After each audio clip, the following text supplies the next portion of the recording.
Bom dia, gostaria também de cumprimentar os representantes da CIP em nome do Grupo Parlamentar do Partido Comunista Português e até de certa forma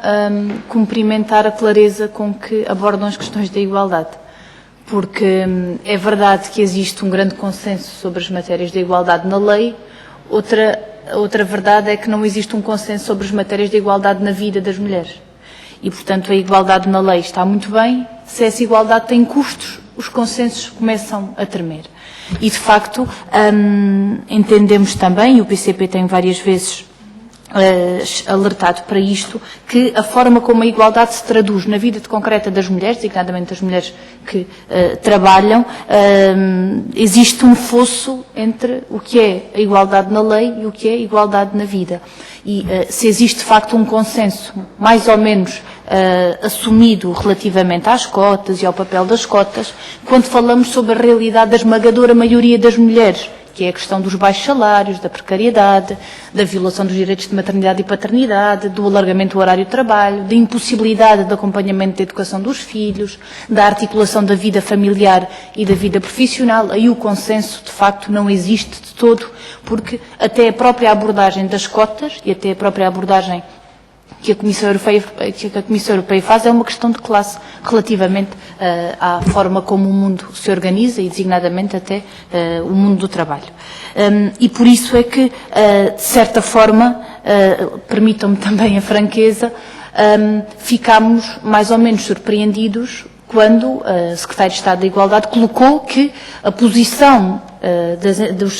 das entidades representativas do patronato, a quando da reunião do dia 17 de abril, era de que veriam com muita dificuldade a concretização de outras medidas relativamente à garantia dos direitos das mulheres no mundo do trabalho, desde que isso representasse custos para as empresas. E, de certa forma, lamentamos isso porque entendemos que a igualdade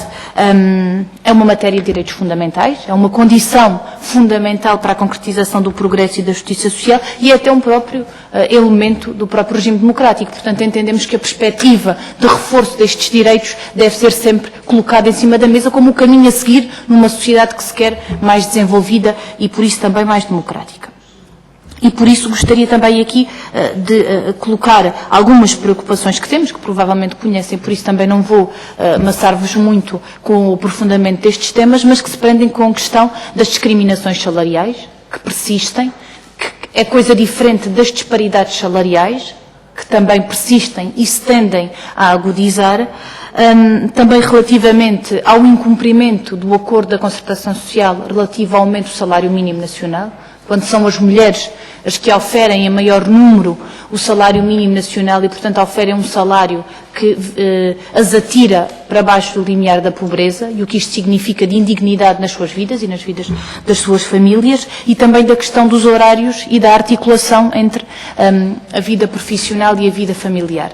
Nós estamos de acordo e saudamos a posição que colocam relativamente às creches e até à rede do pré-escolar. Agora, não podemos deixar também de assinalar que o caminho que tem sido feito ao longo das últimas décadas tem sido a da desresponsabilização no Estado na concretização de uma rede pública de creches, até do pré-escolar, com o encerramento de escolas, e o que isto resulta também na vida das mulheres e da sua dificuldade de acompanhamento dos filhos. Mas também entendemos, sim, e dos homens, claro. E era bom que nós pudéssemos estar já a falar assim, tivéssemos a falar há 30 ou 50 anos. Mas nós podemos dizer que existem hoje homens que participam num papel de partilha objetiva de tarefas. E existem certamente. Agora, dizer que isso é a realidade e a esmagadora maioria dos homens no nosso país, não é. É uma parte importante, mas não é ainda uma maioria no nosso país. E por isso eu referia mais mulheres, porque quando as mulheres têm que, muitas vezes, não poder fazer trabalho extraordinário, não ter mais dificuldade em impor à sua entidade patronal ter que ir a uma reunião à escola, ter que ir com o filho para o médico, e nós sabemos objetivamente que existem também estudos relativamente a esta matéria, que são sobretudo as mulheres que fazem isso. Infelizmente são as mulheres, eu gostava de estar aqui a dizer que não, que são os homens, mas infelizmente ainda são as mulheres. E portanto nós não vemos as alterações recentes ao Código de Trabalho como virtualidades e por isso temos uma posição frontalmente oposta à que aqui defenderam, por entendermos que representam um retrocesso, porque impõem mais horário e menos salário, por isso empobrece as mulheres e empobrece as famílias,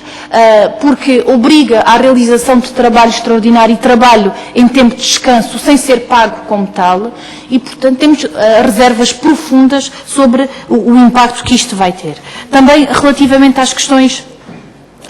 dos direitos de maternidade e paternidade. A CIT tem também dado um contributo muito importante naquele que tem sido o conhecimento da subcomissão sobre estas matérias e temos, até muito recentemente, tivemos a oportunidade de discutir estas matérias com a senhora Presidente da CIT e também não deixa de ser uma realidade que persistem e agudizam-se violação dos direitos de maternidade e paternidade nas empresas e por isso também nós gostaríamos de saber qual a perspectiva que a CIP tem no sentido de poder também garantir o cumprimento da lei e garantir a igualdade de direitos das mulheres. Só mesmo para terminar dizer o seguinte, era tão bom que nós pudéssemos estar a ver na página que citaram que Bruxelas está a estudar uma proposta de diretiva não apenas do que apresenta, de que 40% dos membros não executivos, e portanto continuam a ser membros não executivos, integre conselhos de administração, mas que também pudéssemos estar a discutir que o caminho que se está a fazer neste momento histórico é o do reforço dos direitos das mulheres, porque infelizmente não o é, e vivemos no nosso país, assim como na Europa e no mundo, não um caminho em que toda essa referência legislativa e normativa nacional e internacional que fez é uma realidade, mas cada vez mais a vida das mulheres se afasta do que está na lei e torna objetivamente a vida das mulheres, designadamente das mulheres trabalhadoras, mais difícil. Obrigada.